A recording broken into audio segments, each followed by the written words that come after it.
সারাদিনের খবর নিয়ে আমাদের নিয়মিত আয়োজন আজ সারাদিন, সঙ্গে আছি ইমদাদুল হক। উত্তরায় যুদ্ধবিমান বিধ্বস্তে মাইলস্টোন স্কুল অ্যান্ড কলেজের শিক্ষার্থীদের আর্তনাদে ভারী হাসপাতাল। করিডোর জুড়ে এখন শুধু স্বজনদের কান্না। 25 শিশু শিক্ষার্থী সহ নিহতের সংখ্যা বেড়ে দাঁড়িয়েছে 27 জনে। বার্ন ইনস্টিটিউটে ব্রিফিংয়ে স্বাস্থ্য মন্ত্রণালয়ের বিশেষ সহকারী ডক্টর সাইদুর রহমান জানান, দগ্ধ হয়ে বিভিন্ন হাসপাতালে চিকিৎসাধীন 78 জন। তাদের অনেকের অবস্থায় আশঙ্কাজনক। মরদেহের পরিচয় শনাক্ত হওয়া মাত্রই পরিবারের কাছে হস্তান্তর করা হচ্ছে। 6 জনের লাশের পরিচয় এখনও শনাক্ত করা সম্ভব হয়নি। বার্ন ইনস্টিটিউটে গণমাধ্যমের মুখোমুখি হন শ্রম উপদেষ্টা অবসরপ্রাপ্ত ব্রিগেডিয়ার জেনারেল শাখাওয়াত হোসেন।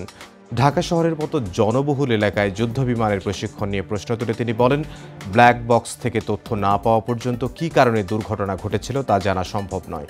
চিকিৎসকদের পরামর্শে আহতদের বিদেশে নিয়ে চিকিৎসার সব ব্যবস্থা সরকার করবে বলেও জানিয়েছেন তিনি। গতকালের ভয়াবহ যুদ্ধবিমান দুর্ঘটনার সিসি ক্যামেরার ফুটেজ সময় সংবাদের হাতে এসেছে। দূরের একটি ভবনে ধরা পড়ে সেই ভয়াবহ দৃশ্য। বিমানটি বেলা 1:12 দিকে সরাসরি আঘাত হানে মাইলস্টোন স্কুলে। এরপরেই ধোঁয়ায় আচ্ছন্ন হয়ে যায় ওই এলাকা। প্রিয়জন হারানোর শোকে স্তব্ধ স্বজন ও এলাকাবাসী। মঙ্গলবার সকালে টাঙ্গাইলের সখীপুরে নেওয়া হয় 3য় শ্রেণীর শিক্ষার্থী মেহনাজ আক্তার হুমায়রার মরদেহ। এ সময় পুরো এলাকায় নেমে আসে শোকের ছায়া। আদরের 8 বছরের মেয়ের লাশবাহী গাড়ি ধরেই কান্নায় ভেঙে পড়েন বাবা। মাইলস্টোন স্কুল অ্যান্ড কলেজের 8ম শ্রেণীর শিক্ষার্থী তানভীর আহমেদের বাড়িও টাঙ্গাইলে।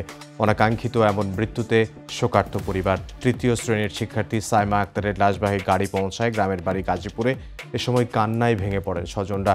বিমান বিধ্বস্তের পর মেয়েকে বাঁচাতে শ্রেণীকক্ষের দিকে ছুটে গিয়ে প্রাণ হারানো মা রজনী ইসলামকে দাফন করা হয়েছে কুষ্টিয়ার দৌলতপুরে। আগে স্কুলের বাইরে চলে যাওয়ায় প্রাণে বাঁচলেও মাকে হারিয়ে কান্না থামছে না শিশু মেয়েটির।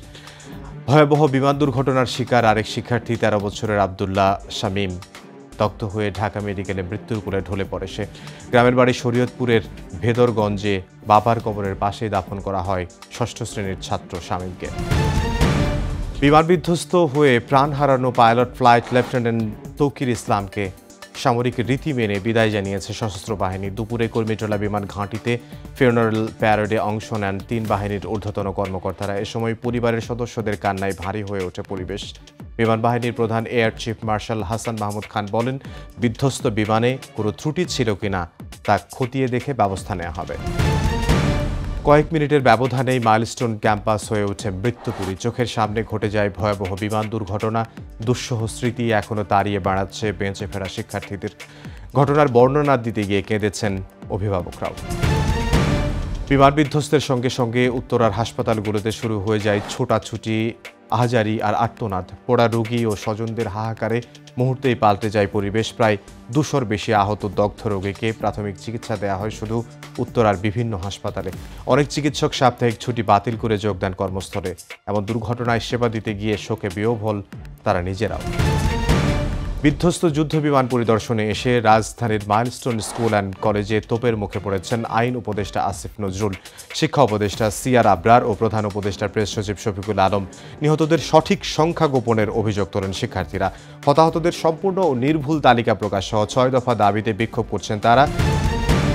মাইলস্টোন স্কুল অ্যান্ড কলেজে বিমান বিধ্বস্তের ঘটনা তদন্তে বিশেষজ্ঞদের সমন্বয়ে কমিটি গঠনের নির্দেশ দিয়েছেন উচ্চ আদালত। একই সঙ্গে নিহতদের 5 কোটি, আহতদের 1 কোটি টাকা ক্ষতিপূরণ দিতে রুল জারি করা হয়েছে। রিট আবেদনের প্রাথমিক শুনানি শেষে রুল ও আদেশ দেন বিচারপতি ফাহমিদা কাদেরের সমন্বয়ে গঠিত দ্বৈত বেঞ্চ। এর আগে সকালে ঢাকা সহ দেশের সব জনবহুল এলাকায় ত্রুটিপূর্ণ বিমান এবং যুদ্ধ বিমান উড্ডয়নে নিষেধাজ্ঞা প্রদানের নির্দেশনা চাওয়া হয়। বিমান বাহিনীর অধীনে ত্রুটিপূর্ণ বিমানের সংখ্যা কত এবং রক্ষণাবেক্ষণ কি কার্যক্রম গ্রহণ করা হচ্ছে সে বিষয়েও নির্দেশনা চাওয়া হয়। এছাড়া মাইলস্টোনের আহত শিক্ষার্থী, শিক্ষক ও অভিভাবকদের বিদেশে উন্নত চিকিৎসার জন্য প্রেরণের নির্দেশনা চেয়ে রিটে আবেদন করা হয়। মাইলস্টোন স্কুল অ্যান্ড কলেজে মর্মান্তিক বিমান দুর্ঘটনায় হতাহতের তথ্য গোপন করার দাবিকে অপপ্রচার বলে উড়িয়ে দিয়েছে প্রধান উপদেষ্টা প্রেস উইং। সকালে সংবাদ বিজ্ঞপ্তিতে প্রেস উইং জানায়, হতাহতের তথ্য গোপন করার দাবি সঠিক নয়। নিহতদের প্রত্যেকের নাম, পরিচয় যাচাই ও তালিকা করা হচ্ছে। সঙ্গে যেসব মরদেহ শনাক্ত করা যাচ্ছে না সেগুলো ডিএনএ টেস্টের মাধ্যমে শনাক্ত করা হচ্ছে। মর্মান্তিক এ ঘটনায় আহত নিহতদের সম্পূর্ণ ও নির্ভুল তালিকা প্রকাশের জন্য একযোগে কাজ করছে সরকার, সেনাবাহিনী, বিদ্যালয়, হাসপাতাল কর্তৃপক্ষ।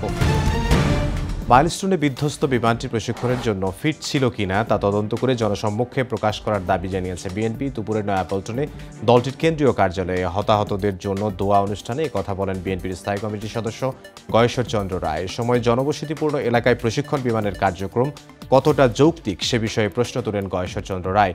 এ সময় দলের সিনিয়র যুগ্ম মহাসচিব রুহুল কবির রিজভী বলেন, হতাহতদের জন্য বিএনপির প্রতিটি কার্যালয়ে মিলাদ দোয়া অনুষ্ঠানের আয়োজন করা হয়েছে। পরে নিহতদের আত্মার মাগফিরাত ও আহত এবং দগ্ধদের সুস্থতা কামনা করে দোয়া অনুষ্ঠিত হয়। এ সময় বিএনপি ও এর অঙ্গ সহযোগী সংগঠনের নেতাকর্মীরা উপস্থিত ছিলেন। দেশে কোরআনের শাসন প্রতিষ্ঠার দাবি জানিয়েছেন জামায়াতে ইসলামের আমির ডক্টর শফিকুর রহমান। খুলনার দাকোপ উপজেলায় সংক্ষিপ্ত সমাবেশে দাবি জানান তিনি। এ সময় উত্তরায় বিমান দুর্ঘটনায় আহত ও নিহতদের স্মরণে দোয়া করেন জামায়াতের আমির। এর আগে ঢাকায় জামায়াতের জাতীয় সমাবেশে যোগ দিতে যাওয়ার পথে সড়ক দুর্ঘটনায় নিহত দাকোপ উপজেলা জামায়াতের আমির আবু সাঈদের কবর জিয়ারত করেন তিনি। পরে নিহতের পরিবারের সঙ্গে দেখা করেন শফিকুর রহমান। গত ১৯ জুলাই ফরিদপুরের ভাঙ্গায় নিহত হন আবু সাঈদ। গাজায় ইসরায়েলি তাণ্ডবের বিরুদ্ধে ফুঁসে উঠেছে বিশ্বের বিভিন্ন দেশ। যুক্তরাজ্য, ফ্রান্স ও জাপান সহ ২৮টি দেশ যুদ্ধ বন্ধের আহ্বান জানিয়েছে। বিবৃতিতে বলা হয়েছে, গাজায় বেসামরিক মানুষের দুর্ভোগ চরম পর্যায়ে পৌঁছেছে। ইসরায়েলের মানবিক সহায়তা দেওয়ার মডেলকে বিপজ্জনক ও মর্যাদা হানিকর হিসেবে আখ্যা দেওয়া হয়েছে। আন্তর্জাতিক সম্প্রদায়ের আহ্বানকে স্বাগত জানিয়েছে হামাস, যদিও একে প্রত্যাখ্যান করেছে ইসরায়েল। এরই মধ্যে গেল ২৪ ঘন্টায় দখলদার বাহিনীর বর্বরতায় উপত্যকাটিতে প্রাণ গেছে অন্তত ৬০ জনের। এই ছিল আজ সারাদিনে। দেখা হবে আগামীকাল।